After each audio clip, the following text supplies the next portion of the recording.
दोस्तों कहते हैं कि समय बहुत बलवान होता है। समय में वह ताकत होती है जो रातों रात राजा को रंग और रंग को राजा बना सकती है। विद्वानों ने भी कहा है कि होनी बहुत बलवान होती है, विधि के विधान को कोई नहीं मिटा पाया। क्या यह बात सच है, क्या एक झूठ? चलिए एक पौराणिक कहानी के माध्यम से इस बात को समझाने का प्रयास करते हैं। दोस्तों, यह कहानी बड़ी ही शिक्षाप्रद, महत्वपूर्ण और ज्ञानवर्धक है। मेरा आपसे निवेदन है कि कहानी के अंत तक हमारे साथ में बने रहना। नमस्कार दोस्तों, माँ शारदा भवानी चैनल में आपका दिल से स्वागत है। बहुत समय पहले की बात है, एक नगर से दूर एक महात्मा का आश्रम था। वह सभी शास्त्रों और वेदों का ज्ञान रखते थे। उसके चर्चे बहुत दूर दूर तक फैले हुए थे। उसके पास दूर दूर से लोग अपना भाग्य दिखाने के लिए आते थे। वह महात्मा बहुत ही ज्ञानी थे। जिन लोगों का भी भाग्य देखकर उन्हें बताते थे वह बात सच साबित होती थी। दूर से ही उनका भाग्य पढ़कर यह बता देते थे कि उनके भाग्य में क्या लिखा हुआ है। भूतकाल, भविष्य और वर्तमान तीनों कालों का ज्ञान रखते थे। उसी नगर में एक पति और उसकी पत्नी रहते थे। उसकी पत्नी धर्म और आस्था में बहुत विश्वास रखती थी। उनके कोई संतान नहीं थी। गांव के लोगों से सुना था कि गांव में एक महात्मा है जो किसी का भी भाग्य बता देते हैं कि उसके भाग्य में क्या लिखा है। उन्होंने सोचा कि क्यों न हम भी एक बार उस महात्मा के दर्शन कर, और अगली सुबह वह पंडित और उसकी पत्नी उस महात्मा से मिलने के लिए निकल जाते हैं। वे दोनों उस महात्मा के आश्रम आकर रोने लग जाते हैं। महात्मा दोनों को चुप कराते हुए पूछते हैं, बेटा रोम, तुम्हें क्या दुख है? मुझे बताओ, मैं कोई ना कोई समाधान जरूर निकाल लूंगा। तब पंडित कहता है, गुरुदेव, हमारे कोई संतान नहीं है। यह दुख हम दोनों को हर दिन अंदर सिखाता रहता है। हमने आपका बहुत नाम सुना है, तभी हम आपके पास आए हैं। आप हमारा भाग्य देखकर बताओ कि हमारे जीवन में पुत्र सुख है या नहीं। फिर महात्मा कहते हैं, तुम चिंता मत करो। तभी महात्मा पंडित की पत्नी को आश्रम के मंदिर से 2 सेब लाकर देता है और कहता है, इनको आप दोनों पति पत्नी खा लेना, तुम्हें अवश्य ही संतान प्राप्ति होगी। उसके बाद वह दोनों महात्मा को प्रणाम करके वहां से अपने घर चले आते। कुछ महीनों के बाद वैसा ही होता है। 1 साल के बाद उनके घर पुत्र का जन्म होता है। पंडित और उसकी पत्नी बहुत खुश थे। पंडित अपनी पत्नी से कहता है कि क्यों न हम महात्मा को अपने घर बुलाकर उनकी सेवा करें।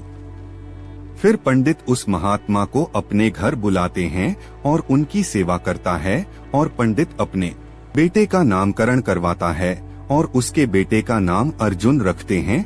तभी पंडित कहता है, गुरुदेव, आप हमारे बच्चे का भविष्य देखकर बताओ कि हमारा पुत्र जीवन में क्या करेगा। तभी वह महात्मा कहता है, अभी इसको बड़ा होने दो। जब इसकी आयु 8 वर्ष की हो जाए तब इसको मेरे पास लेकर आना, मैं इसका भाग्य अवश्य बता दूंगा। यह बोलकर महात्मा वहां से चले आते हैं। धीरे धीरे समय गुजरता गया। पंडित का बेटा अब 8 वर्ष का हो गया था। एक दिन पंडित अपने बेटे को लेकर उस गुरु के आश्रम जाते हैं तो वह देखते हैं कि वहां लोगों की भीड़ लगी हुई थी। तब पंडित का लड़का पंडित से पूछता है, पिताजी, यह सब क्या हो रहा है? तब पंडित अपने बच्चे को बताता है कि यह महात्मा त्रिकालदर्शी है, इनको भविष्य का पता चल जाता है। यह सब लोग अपने अपने भविष्य का पता करने यहाँ आए हुए हैं। तब वह पंडित का लड़का उन गुरुदेव के पास जाता है और कहता है, गुरुदेव, आप मेरा भी भविष्य देखो ना। उस छोटे बालक की बात सुनकर गुरुदेव पहले तो मना कर देते हैं, लेकिन बाद में बच्चे की जिद पर मान जाते हैं और उससे कहते हैं, बेटा, मैं तुम्हारा भाग्य देखता हूँ, तुम मेरे सामने आकर बैठ जाओ। फिर महात्मा उस पंडित पुत्र का भाग्य देखने लगता है। उस महात्मा ने अपने ग्रंथ को खोला और फिर पंडित पुत्र के ललाट को देखा जब उसने गणना की तो महात्मा ने देखा कि पंडित के पुत्र का विवाह तो एक नीच कुल की कन्या के साथ होना लिखा है। जब उसने यह देखा तो वह सोचने लगा कि अब क्या होगा। यह जाति से उच्च कुल का ब्राह्मण है और इसके पुत्र का विवाह नीच कुल की लड़की से होगा। यदि ऐसा हो गया तो यह कहीं का नहीं रहेगा और किसी को अपना मुंह दिखाने लायक भी नहीं रहेगा। महात्मा यह सब बात उस पंडित को बता देता है। पंडित यह सुनकर कहता है, गुरुदेव नहीं नहीं, मैं ऐसा नहीं होने दूंगा। जब मैंने जान लिया तो मैं भाग्य को बदल दूंगा। जब उस महात्मा ने कुछ और गहराई से उस ग्रंथ को देखा और उसकी गणना की तो उसे पता चला कि उसी गंगा के किनारे कई कोसों दूर एक मछुआरे का परिवार रहता है और उसके परिवार में अब तक 5 पुत्रियों का जन्म हो चुका है और जो मछुआरे की 5वें नंबर की कन्या है, जिसकी उम्र मात्र 3 साल की है और जिसका नाम उस मछुआरे ने शकुंतला रखा है। पंडित पुत्र का विवाह उस लड़की से होगा, ऐसा उसके पुत्र के भाग्य में लिखा है। सब महात्मा पंडित को बताता है तो पंडित ने सोचा, मैं अपने पुत्र के भाग्य को जरूर बदलूंगा। मैं इसमें समर्थ भी हूँ। जब मैंने अपने पुत्र के भाग्य को जान ही लिया है तो मैं इसके भाग्य को बदल भी सकता हूँ। पंडित कहता है, गुरुदेव मैं भी आज देखता हूँ कि भाग्य बड़ा है या मैं बड़ा हूँ। तब वह पंडित ब्रह्मा जी के लिखे हुए विधान को बदलने के लिए चल देता है और चलते चलते वह पंडित उस मछुआरे के घर पहुँच जाता है। जब उस मछुआरे ने देखा कि उज्जैन के एक महान पंडित उसके द्वार पर खड़े हैं तो उस मछुआरे ने उस पंडित का बड़ा ही आदर सत्कार किया और कहने लगा, मु गरीब की कुटिया में आप पधारे हैं, यह तो मेरे लिए सौभाग्य की बात है। पंडित कहने लगा है, मछुआरे में किसी उद्देश्य से तुम्हारे पास आया हूँ। मैं तुमसे यह जानना चाहता हूँ कि तुम्हारे घर में किसी 3 साल की कन्या ने जन्म लिया है। तो मछुआरा कहने लगा, हाँ, हमारे घर में एक पुत्री ने जन्म लिया है जिसकी आयु अभी 3 वर्ष होगी। पंडित ने कहा, क्या उसका नाम शकुंतला है? तो मछुआरे ने कहा, जी पंडित जी, उसका नाम शकुंतला है। पंडित ने कहा है, मछुआरे मेरा गुरु त्रिकालदर्शी है, उन्होंने मुझे कुछ मंत्र दिए हैं।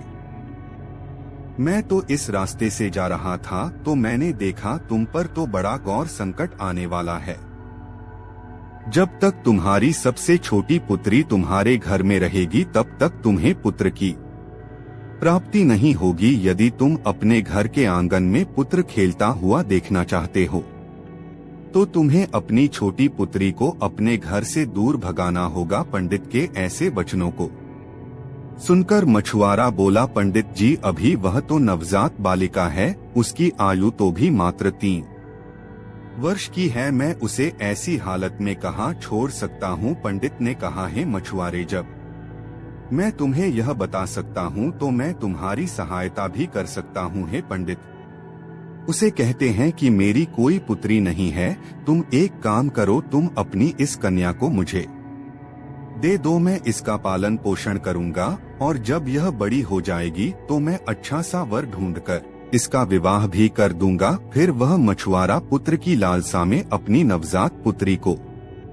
उस पंडित को दे देता है। पंडित मन ही मन बहुत खुश होता है और उस छोटी सी कन्या को लेकर चल देता है। चलते चलते वह पंडित सोचता है कि इस कन्या को मैंने मार दिया तो मुझे बाल हत्या का पाप लग जा। फिर उस कन्या से छुटकारा पाने के लिए वह पंडित एक लोहार के पास जाता है और उस लोहार से एक लकड़ी का एक छोटा सा बक्सा बनवा है और उस बक्से में वह उस नवजात कन्या को सुलाकर नदी के जल में प्रवाहित कर देता है और पंडित सोचने लगता है कि यह बक्सा कुछ दूर ही जाएगा और अपने आप ही डूब जाएगा और यह लड़की भी मर जाएगी। इस तरह इससे मेरा पीछा छूट जाएगा और मुझे बाल हत्या का पाप भी नहीं लगेगा। और वह पंडित अपने घर चले जाता है। परंतु इस दुनिया का क्या कोई ऐसा व्यक्ति है जो किसी के भाग्य को बदल सके, क्योंकि उस लड़की के भाग्य में जीवन लिखा हुआ था, जिस कारण से वह बक्सा उस नदी के जल में नहीं डूबता है और नदी उसे बहाते हुए एक गांव के पास किनारे पर ले जाती है। उधर उस गांव का पंडित सुबह सुबह स्नान करने के लिए आता है तो उस पंडित की नजर उस बक्से पर पड़ती है। जब वह पंडित उस बक्से को खोलता है तो वह देखता है कि बक्से के अंदर बहुत ही सुंदर कन्या लेटी हुई अपने पैर के अंगूठे को चूस रही है। वह पंडित संतानहीन था और गंगा जी से रोज संतान प्राप्ति की प्रार्थना करता था। उस बच्ची को देखकर वह पंडित सोचने लगा कि गंगा जी ने मेरे लिए इस पुत्री को मेरी संतान बनने के लिए ही भेजा है और मेरी प्रार्थना गंगा जी ने स्वीकार कर ली है। और इस तरह वह पंडित उस कन्या को लेकर अपने घर के लिए चल देता है। जब पंडित अपने घर पहुंचा और उस पुत्री को अपनी पत्नी को दिखाया तो उसकी पत्नी कहने लगी, आप यह किसकी पुत्री ले आए? यह बड़ी ही सुंदर है।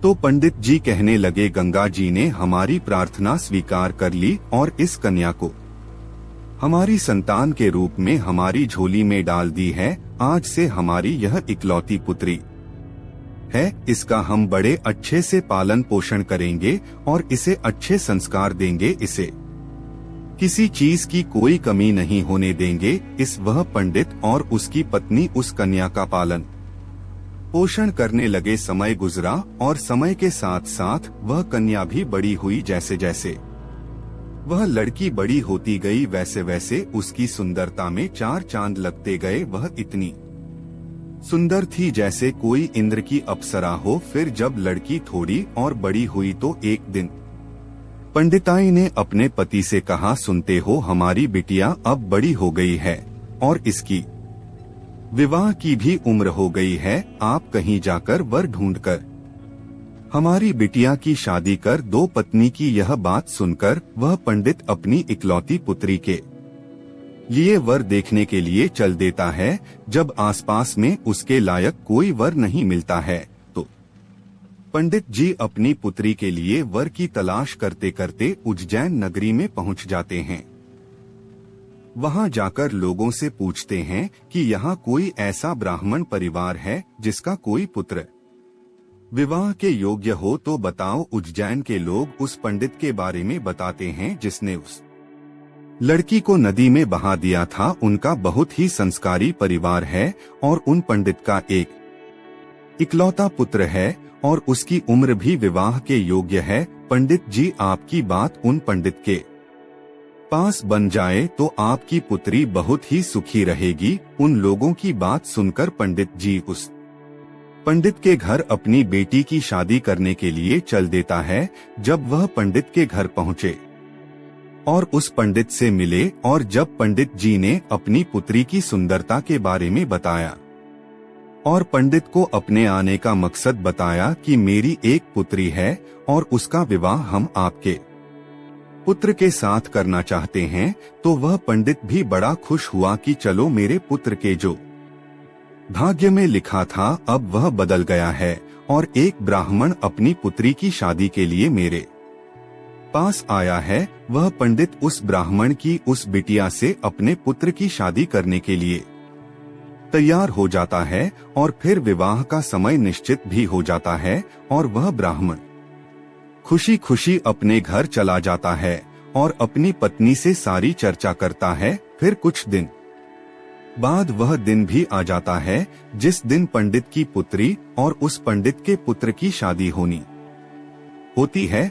फिर वह पंडित अपने पुत्र की बारात लेकर उस पंडित के गांव की तरफ चल देता है और सोचता जा रहा है कि मैंने अपने पुत्र का भाग्य बदल दिया। जो उस महात्मा ने कहा था मैं उसको भी बदल दूंगा। आज मैं अपने पुत्र का भाग्य बदल दूंगा। लेकिन पंडित को पता नहीं था कि विधाता का लिखा कोई नहीं मिटा सकता, उसे विधाता भी नहीं मिटा सकते। जो लिख दिया वह तो अटल है, जैसा जिसके भाग्य में लिख दिया वैसा तो होकर ही रहता है। चाहे कोई कितने भी जतन कर ले, लेकिन भाग्य का लिखा कोई नहीं मिटा सकता। इस तरह सहयोग से आज वही मछुआरे की कन्या आज पंडित की पुत्री बनकर उस पंडित के बेटे के साथ विवाह करने के लिए तैयार हो रही है।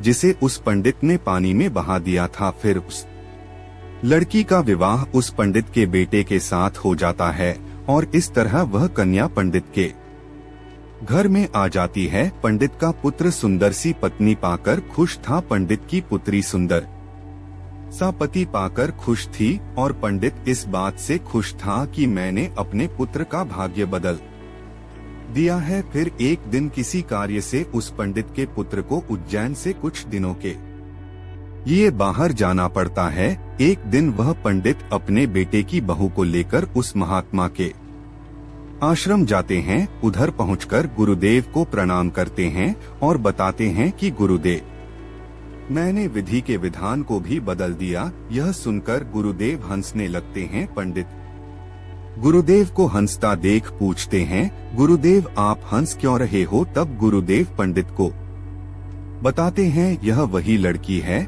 जिसको तुमने नदी में बहा दिया था। यह सुनकर पंडित का पसीना छूटने लगा। उसने सोचा यह तो वही मछुआरे की लड़की है जिसे मैंने मरने के लिए नदी में प्रवाहित कर दिया था। फिर यह मेरे घर में मेरी पुत्र वधू बनकर कैसे आ गई? उसने शकुंतला से कहा, पुत्री तुम अपने पिताजी की इकलौती पुत्री होना तो वह कन्या बोली, जी पिताजी मेरे असली माता पिता तो बड़े दुष्ट थे। उन्होंने मुझे 3 वर्ष की अवस्था में ही गंगा में प्रवाहित कर दिया था और जो मेरे नए माता पिता हैं इन्होंने मुझे नया जीवन दान दिया। जिस दिन से मुझे नया जीवन दान मिला है तब से यही मेरे माता पिता हैं। जब पंडित ने यह साबित कर लिया कि यह वही मछुआरे की लड़की है, पंडित ने इस शकुंतला से निजात पाने के लिए एक युक्ति निकाली और अपने बेटे की बहू से बोला, बेटी तुम पहली संतान पुत्र पाना चाहती हो तो मेरे साथ तुम्हें समुद्र पर चलना होगा। जब दोनों ससुर और पुत्र वधू समुद्र पर पहुँचे तो पंडित ने अपने हाथ से एक अंगूठी निकाली और उस अंगूठी को दिखाते हुए समुद्र में फेंक दिया और उससे कहा, बेटी जिस दिन तुम्हें यह अंगूठी मिल जाए उसी दिन तुम अपने घर आ सकती हो। यह अंगूठी नहीं मिली और तुम अपने पिता के घर पहुंच गई या मेरे घर आ गई तो तुम अपने पति को खो दोगी। इसलिए तब तक तुम्हें कहीं नहीं जाना है जब तक यह अंगूठी तुम्हें ना मिल जाए। यदि तुम मेरे वचनों को मानोगे तो तुम्हें अवश्य ही पुत्र की प्राप्ति होगी और तुम्हारा भाग्य भी जाग उठेगा। ऐसा कहकर वह पंडित उसको समुद्र के किनारे पर छोड़कर वापस अपने घर को लौट गया। शकुंतला ने काफी प्रयास किया लेकिन अंगूठी नहीं मिली। जब अंगूठी नहीं मिली तो वह बेचारी एक रास्ते की तरफ चल दी, क्योंकि ना तो वह अपने पिता के घर जा सकती थी और ना ही अपने पति के घर जा सकती थी। फिर चलते चलते जब वह आगे बढ़ी तो सामने से एक राजपूताना परिवार आता हुआ दिखाई दिया जो अपने गांव की तरफ जा रहा था। जब उस राजपूत परिवार ने उस लड़की को देखा तो कहने लगे, बेटी इस जंगल में तुम अकेली कैसे घूम रही हो? यहाँ तो बहुत ही जानवर रहते हैं। तो वह कन्या बोली, क्या बताऊं, मैं विपत्ति की मारी हूँ और मेरा इस दुनिया में कोई नहीं है। तो वह राजपूत परिवार बोला, बेटी अगर तुम चाहो तो हमारे साथ चल सकती हो। जब शकुंतला